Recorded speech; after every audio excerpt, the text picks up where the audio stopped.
Movie के शुरुआत में हम एक लड़की को देखते हैं जो समुद्र के पानी में बहकर एक आइलैंड पर आ गई थी। इस लड़की का नाम जैन होता है और इसके साथ इसका फ्रेंड ब्रेड भी बहकर आ गया था। वो उसके पास जाकर चेक करती है तो पाती है कि वो बुरी तरह से जख्मी था और कुछ ही देर में वो मारा जाता है। ये देखकर वो काफ़ी ज़्यादा परेशान हो जाती है और दुखी हो जाती है। वो उसकी बॉडी को वहीं पर छोड़कर अब आइलैंड को एक्सप्लोर करने लगती है, लेकिन इस आइलैंड पर कोई भी नहीं होता। ये आइलैंड पूरा सुनसान था, यानी कि ये लड़की अब यहाँ पर फंस चुकी थी। अब वो आइलैंड में अंदर जाती है तो देखती है कि वहाँ पर वो एक ठेला पड़ा है के अंदर उसको एक लेडीज़ का पर्स और बच्चों का कुछ सामान मिलता है। यहाँ उसे कुछ दवाइयाँ भी मिलती हैं। उसे उस सामान में एक माचिस भी मिलती है। उसे वो अपने पास रख लेती है और वापस समुद्र के किनारे आती है।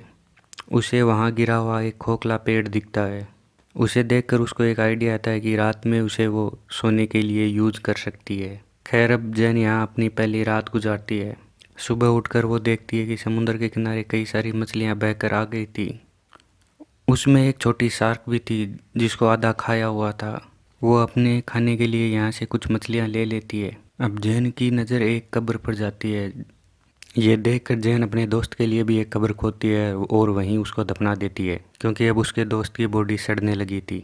अब जैन एक आइलैंड का चक्कर लगा रही होती है तो भी देखती है कि उसके दोस्त की बॉडी को निकाल कर किसी ने आधा खा लिया है। ये देखकर जैन काफ़ी ज़्यादा घबरा जाती है। वो सोचती है कि ये काम एक जानवर का हो सकता है, इसीलिए वो एक लकड़ी को नुकीला करती है और अपने लिए एक हथियार बनाती है और शाम को वो बाहर बैठकर उस जानवर का इंतज़ार करने लगती है।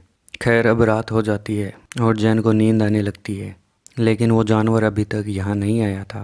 अगले दिन जैन की आँख खुलती है और वो समुद्र में एक सूटकेस को देखती है। वो सूटकेस को लेने के बारे में सोचती है, इसीलिए वो समुद्र में जाकर उस सूटकेस को ले लेती है। तभी उसे नीचे कुछ महसूस होता है और वो नीचे जाकर देखती है तो उसे वहाँ पर एक बड़ा सा होल दिखता है। उसे देखकर वो काफ़ी हैरान हो जाती है। अब वो पानी से बाहर आकर उस सूटकेस को खोल कर देखती है। उसके अंदर उसे कुछ जूते और कपड़े मिलते हैं जिन्हें वो पहन लेती है। जब रात होती है तो वो वहाँ पर कुछ फ़ोटोज़ को देखती है। वो उन्हें देखकर समझ जाती है कि कोई फैमिली यहाँ छुट्टियाँ मनाने के लिए आई थी, जिनमें एक कपल और उनके 2 बच्चे थे। तभी जैन के ऊपर से एक प्लेन गुजरता है। ये देखकर जैन अपनी फ्लेयर गन चलाती है, लेकिन इसका कोई फ़ायदा नहीं होता क्योंकि वो प्लेन अब तक जा चुका था। जब फ्लेयर गन की बुलेट नीचे आ रही होती है तभी जैन उसकी परछाई में देखती है कि उसे एक क्रीचर दिखाई देता है। ये देखकर वो काफ़ी ज़्यादा घबरा जाती है और आइलैंड की तरफ भागने लगती है। वो वहाँ जाकर छिप जाती है और क्रीचर उसको ढूंढने लगता है, लेकिन आज की रात किसी तरह से बीत जाती है। अब अगली सुबह जैन उन्हीं फ़ोटोज़ को देख रही होती है कि तभी देखती है कि एक फ़ोटो में 2 चमकती हुई आंखों को नोटिस करती है। ये देखकर वो समझ जाती है कि ये वही क्रीचर है जिसने उसको रात में देखा था और इसी ने इन फैमिली को मारा होगा। ये देखकर जैन और भी ज़्यादा डर जाती है और किसी भी तरह से इस आइलैंड से निकलना चाहती थी। अब वो सूटकेस को खोलती है और अपनी लाइफ जैकेट इसमें डालती है ताकि इसके सहारे वो तैर कर यहाँ से बाहर निकल जाए। इसके बाद वो इसमें बैठकर यहाँ से निकलने की कोशिश करती है, लेकिन वो सूटकेस पलट जाता है। अब उसका ये प्लान फेल हो चुका था और वो उसी आइलैंड पर वापस आ जाती है। अब उसे बचने के लिए एक सेफ जगह चाहिए थी और उसे वो गिरा हुआ पेड़ दिखता है। उस पेड़ में एक बड़ा सा होल था।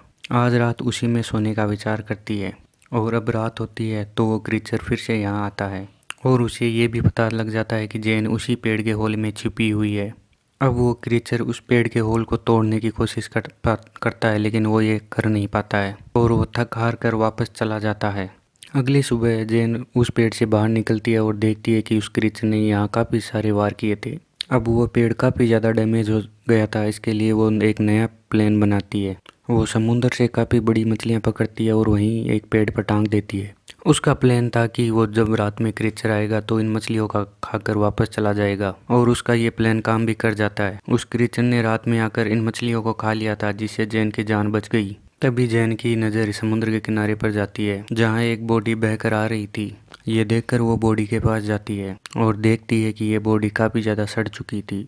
ये देखकर उसे एक आइडिया आता है और वो उस बॉडी को भी वहीं लटका देती है ताकि वो क्रीचर इस बॉडी को ही खाए। अब जैन के लिए यहाँ सरवाइव करना काफ़ी मुश्किल हो गया था। आज रात के लिए उसने यहाँ एक गड्ढा बनाया था जिसमें जाकर वो छिप जाती है और उस क्रीचर का आने का इंतज़ार करने लग जाती है। जब रात होती है तो वो क्रीचर यहाँ आता है और जैन पहली बार उस क्रीचर को देखती है। वो इस क्रीचर को देखकर काफ़ी डर जाती है क्योंकि वो काफ़ी ज़्यादा डरावना था। वो क्रिएचर उस बॉडी को खा जाता है। अब जैन को अपने पास से आवाज़ें आती हैं। अब जैन को उस क्रिएचर के पाँव दिखाई देते हैं।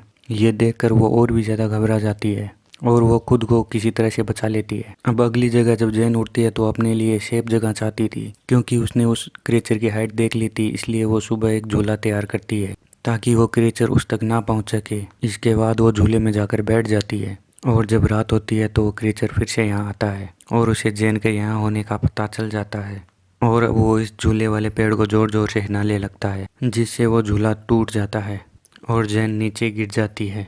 और अब वो क्रिएचर जैन का पीछा करने लगता है। जैन अपनी जान बचाकर भागने लगती है। तभी वो देखती है क्रिएचर पानी में ज़्यादा तेज़ी से दौड़ रहा है और पल भर में वो उसके सामने आकर खड़ा हो जाता है। अब जैन अपने लकड़ी के औजार को उसके पेट में घुसा देती है। अब क्रिएचर भी उसको उठाकर पानी में फेंक देता है और जैन खुद को किसी तरह से संभालती है। क्रिएचर अब यहाँ से भाग जाता है। जैन भी अब पानी से बाहर आ जाती है और वहीं अपने पास में पेड़ पर जाकर छिप जाती है। जैन अगली सुबह वो उठती है तो देखती है उसका पैर काफ़ी ज़्यादा जख्मी हो चुका था। घाव को साफ करने के लिए वह समुद्र के पास जाती है। जब वो वहाँ थी तो उसकी नज़र दूर एक राफ्ट पर जाती है जिसमें उसके दो दोस्त थे जो किसी तरह अपनी जान बचाकर यहाँ आ गए थे। उनका नाम लूकस और मिया होता है।